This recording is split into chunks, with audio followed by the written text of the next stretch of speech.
আসসালামু আলাইকুম everyone, welcome back to another new video. So যেহেতু শীত পড়েছে, পিঠা না খেলে কি শীত সম্পূর্ণ হবে বলেন?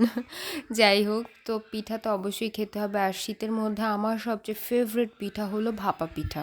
একদম পরিপূর্ণ থাকবে গুড়ে, অ্যান্ড গরম গরম ভাপা পিঠা খাবো, লাইক ইটস ফিল ওয়াও, মানে আমার অনেক বেশি ফেভারিট। সো এখানে আম্মু ভাপা পিঠার জন্য সব কিছু রেডি করতেছিল, তো আমি ভাবলাম কেন না আপনাদের জন্য আমি একটা ছোট ভ্লগ বানিয়ে ফেলি। তো এই তো এখানে হলো গুড়িগুলোকে ভালো করে চেলে নিচ্ছিল যেন দানা দানা না থাকে আই থিঙ্ক। তো আজকে আম্মু বড় ভাপা পিঠা বানাবে, এই জন্য একবারে সবকিছু সেট করে দিচ্ছিল। এখানে সবার প্রথমে দুটো চামচ দিয়ে দেন উপরে কাপড়টা সেট করে দিল। আই ডোন্ট নো এটা কেন দিয়েছে, অ্যাকচুয়ালি আমি পিঠা সম্পর্কে কিছুই জানি না, আমি পিঠা একদমই বানাতে পারি না, বাট আমি ট্রাই করব পিঠা বানানো শেখার। আর আজকের পিঠাটা কিন্তু আম্মু বানাবে একটু অন্যরকম ভাবে। আপনারা কি গেস করতে পারেন কেমন ভাবে?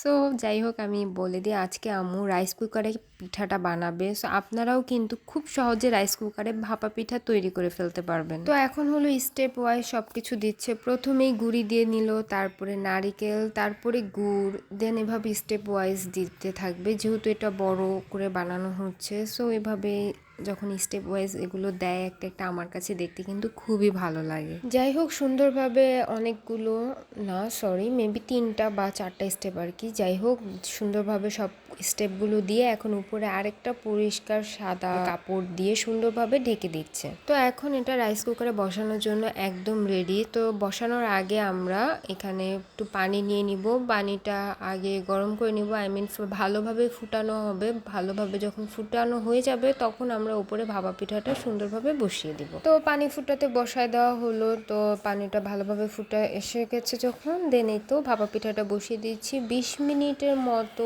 20 থেকে 30 মিনিটের মতো লাগে ভাপা পিঠাটা রেডি হতে। তারপরও 20 মিনিট পরে আম্মু একবার চেক করে, যখন দেখে আরেকটু লাগবে তখন আবার আরেকটু রেখে দেন ওয়ার্মে দিয়ে নামিয়ে ফেলে। আপনারাও কিন্তু খুব সহজে এভাবে রাইস কুকারে ভাপা পিঠা তৈরি করতে পারেন। আলহামদুলিল্লাহ, ভাপা পিঠাটা অনেক বেশি মজা হয়েছিল, আর আমার তো এভাবে ভাপা পিঠা অনেক পছন্দ। তো যাই হোক, দেন সুন্দরভাবে ভাপা পিঠাটা নামিয়ে আম্মু সুন্দর করে এটাকে পিস করে দিয়ে দিল।